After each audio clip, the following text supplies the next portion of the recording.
So today we are here to discuss the concepts like how to plot a graph, how to plot best fit line for a given data points, and if you have to calculate some values from slope of the graph, then how to calculate the slope and uncertainty in slope of graph.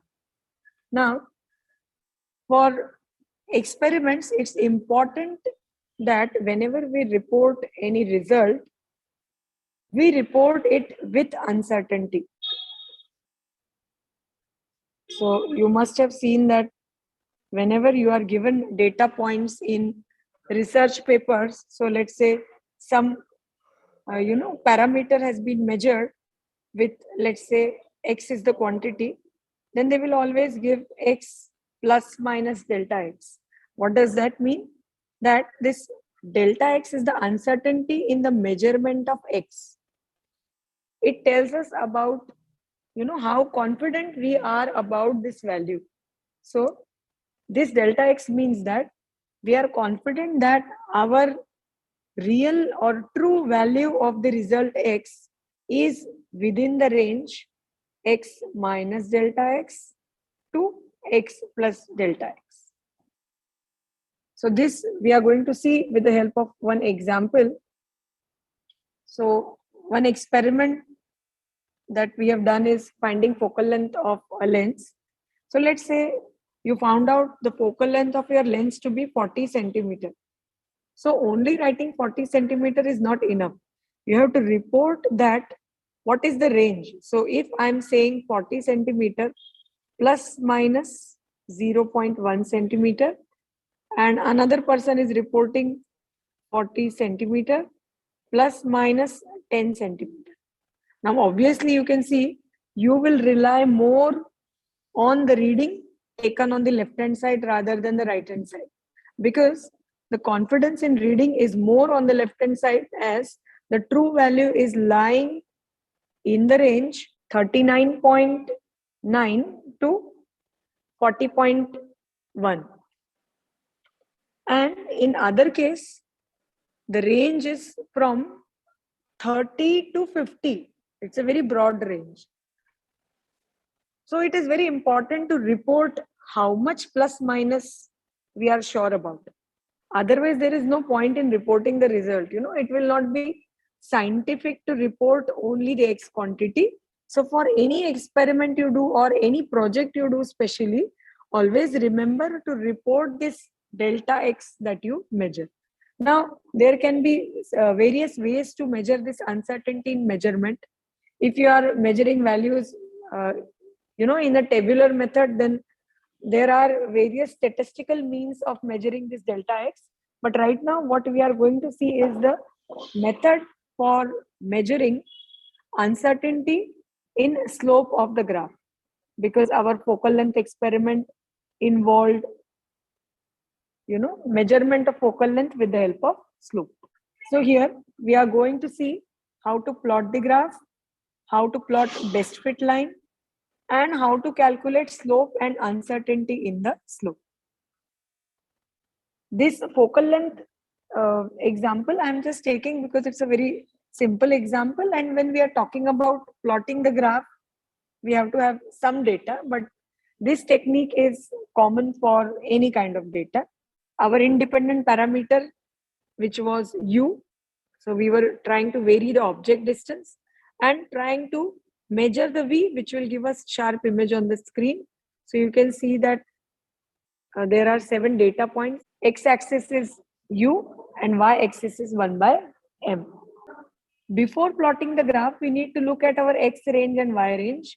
So u is ranging from 38.5 to 116 and y is ranging from 0.32 to 2.7. So this is a graph that I have plotted using a software called as Veusz.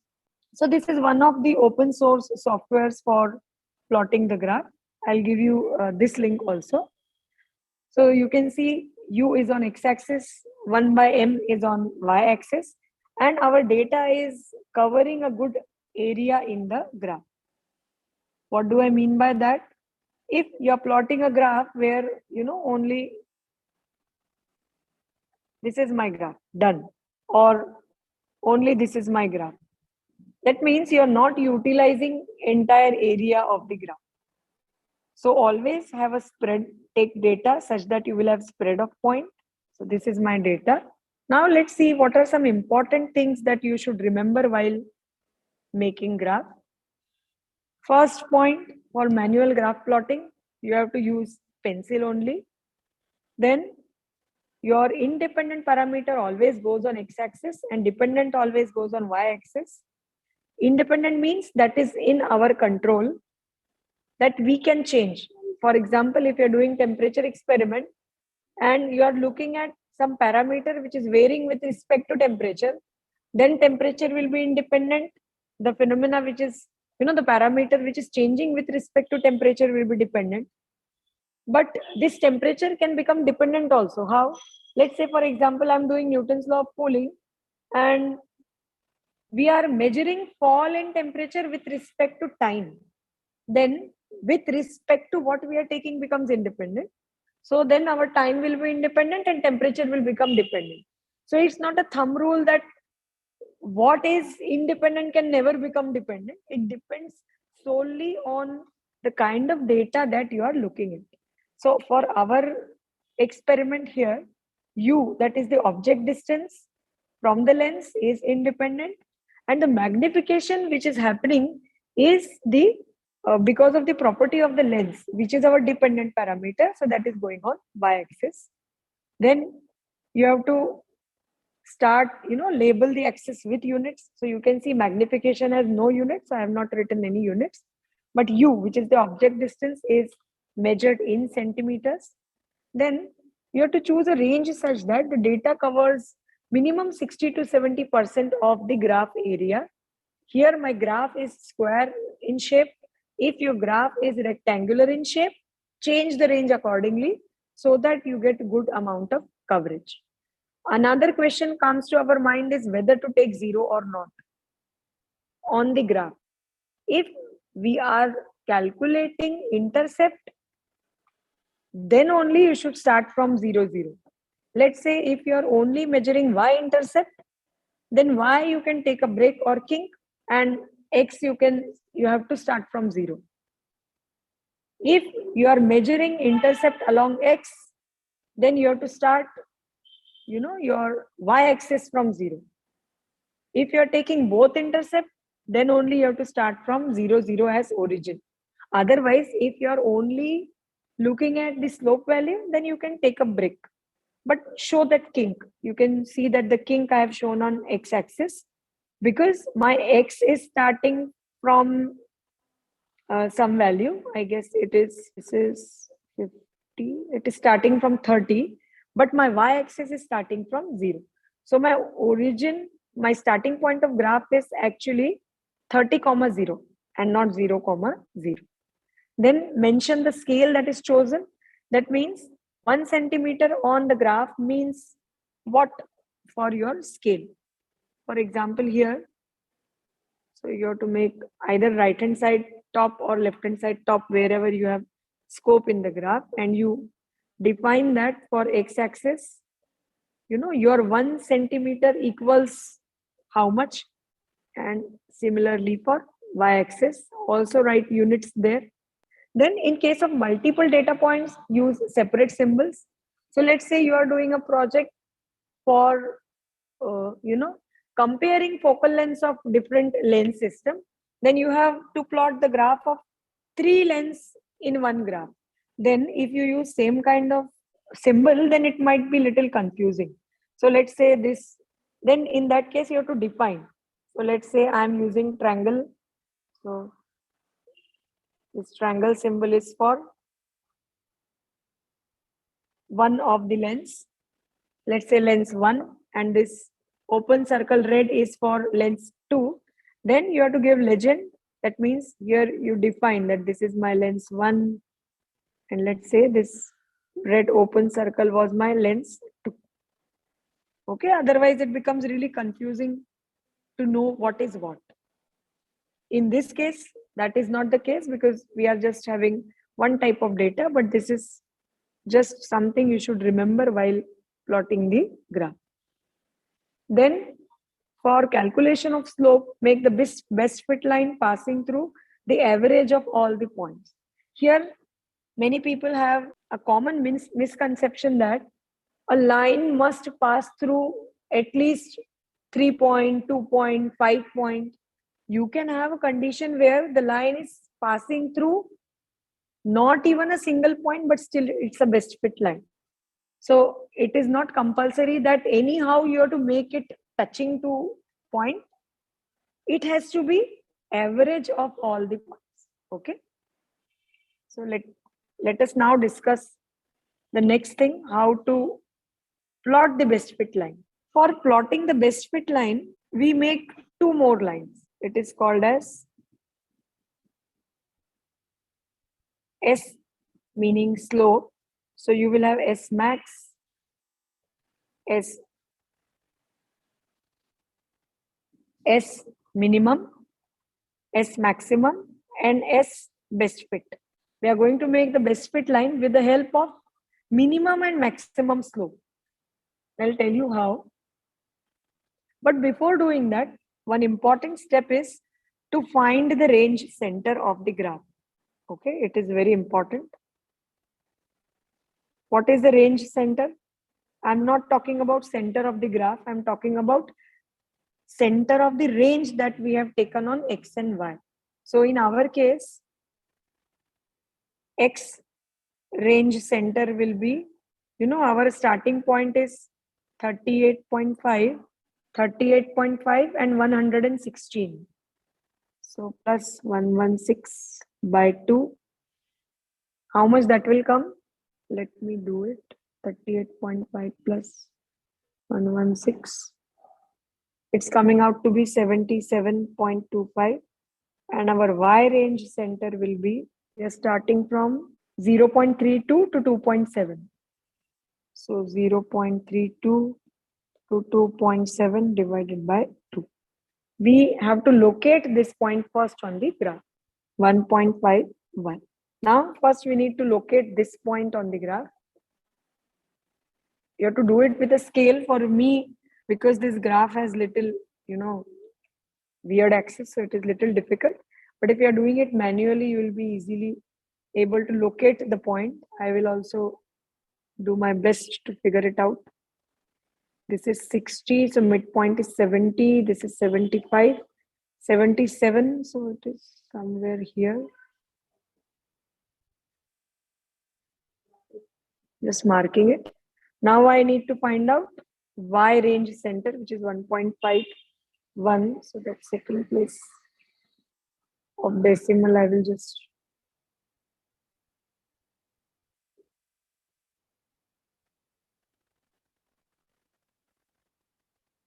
okay. So this is my range center. Now we need to make our best fit lines with maximum slope and minimum slope. All three will be best fit line only, but with S max will be a line with a possible maximum slope, S minimum with possible minimum slope. So let's try to do it, changing the color so that it will be easily visible.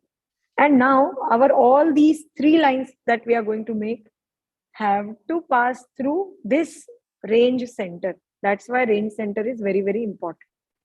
And also try and avoid the points which are very close to range center. For example, my maximum slope is the line which is passing through the range center and is giving you maximum slope.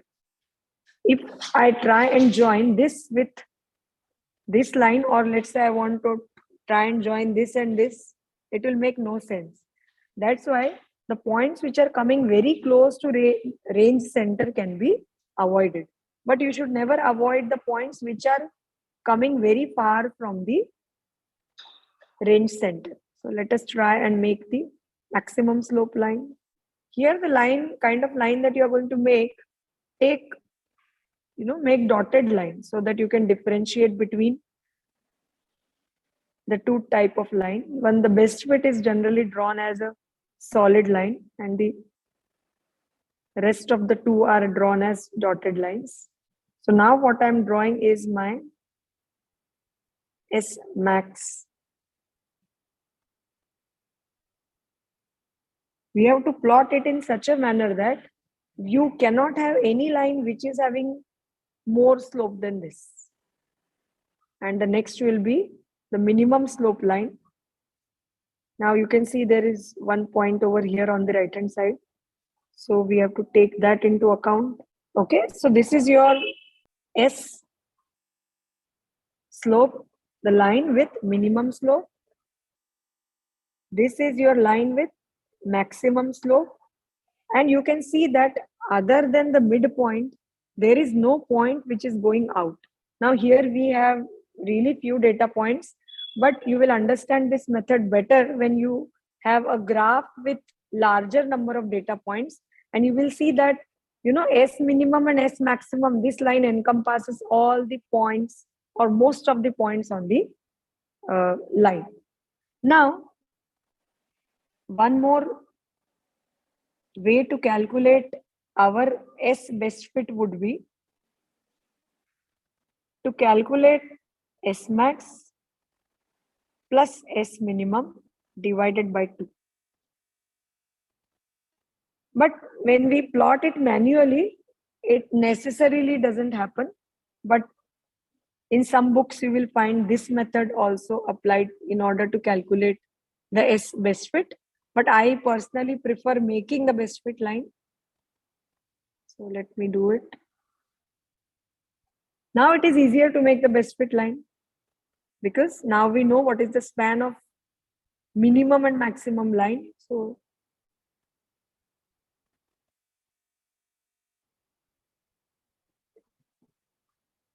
in between is our best fit line. This is S best fit. And the error in this slope is given by error in slope, that is delta S, will be given by S maximum, that is slope of the maximum line, minus slope of the minimum line divided by 2. And S best fit is given by, either you measure it on the graph or roughly you can calculate it by S max plus S minimum by 2. But I'll prefer it by plotting and measuring. Let us calculate now all the three slopes and we will get to know the focal length of the lens. So let's do it. So first let us calculate S max. Try to take as big triangle as possible. I'll extend the same line to all three.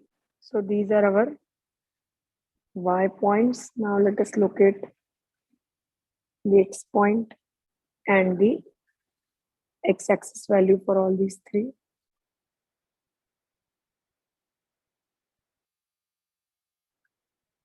You don't need to draw these many lines. You can draw separate triangles, but I did not have much of space. So I did that. As you know, here it's little tricky to locate. Okay. So now let us calculate S max. Slope is given by delta Y by delta X. So let us look at Y for S max line. So Y, first Y is 2.5. Second Y is here. This is just close to 46. Sorry. What happened? I'm looking at this triangle. So it will be 0.5 divided by delta X would be, I'm looking at the maximum line, 107 minus, for this line X is 46.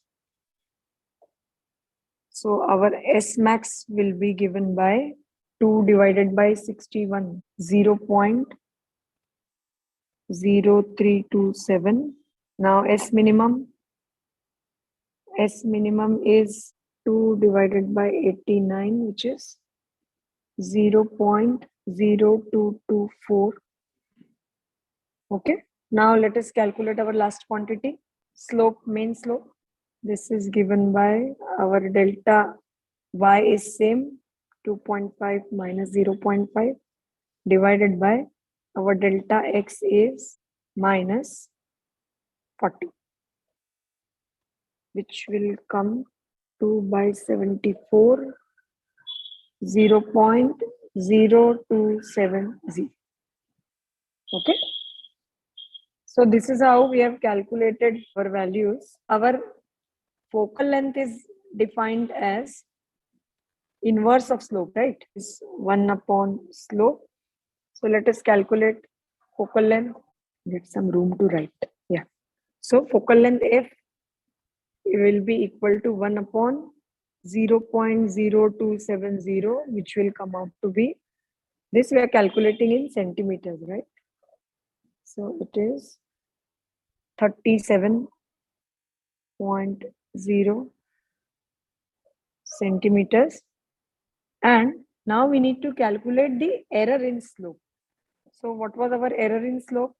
Delta S was S max minus S minimum.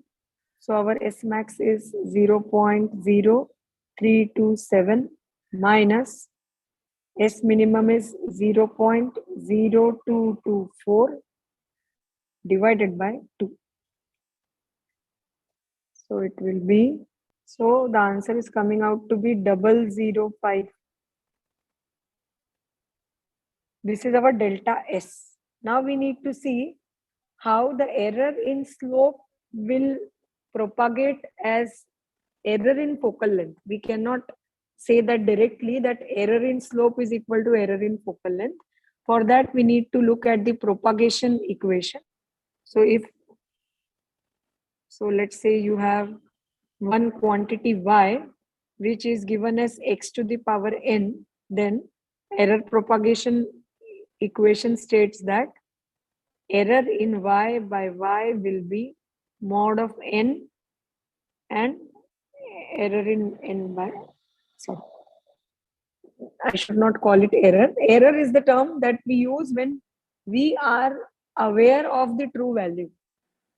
And when we don't know, we just assume that, if you, let's say you do this focal length measurement 100 times, then your uncertainty will keep on going down and down, but still you will not be still in a position to tell which is the true value.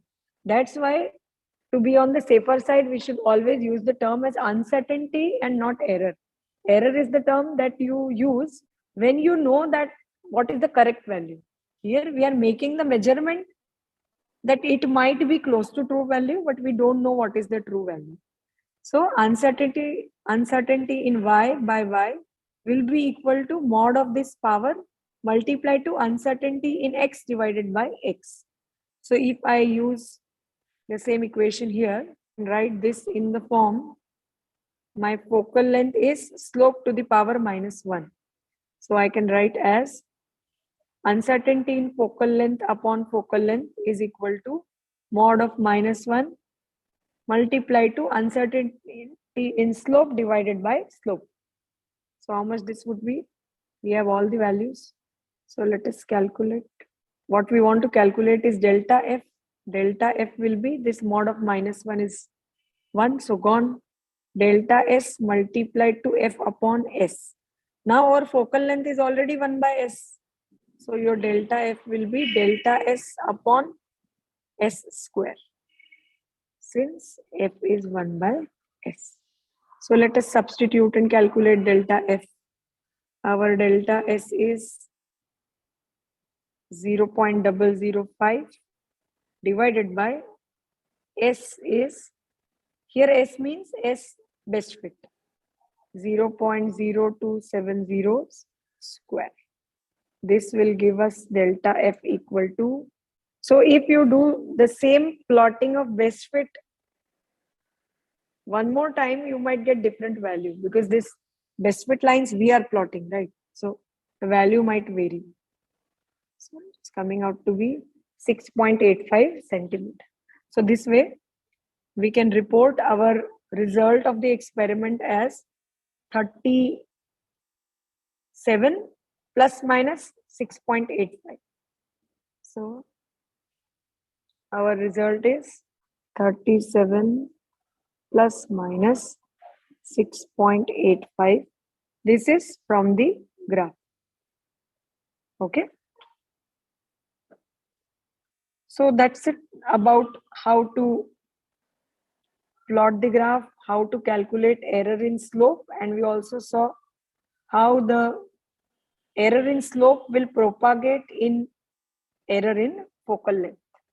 Last thing about reporting the result, because for this experiment, the ruler was used for measuring the length, and hence the value of u was reported up to first place of decimal.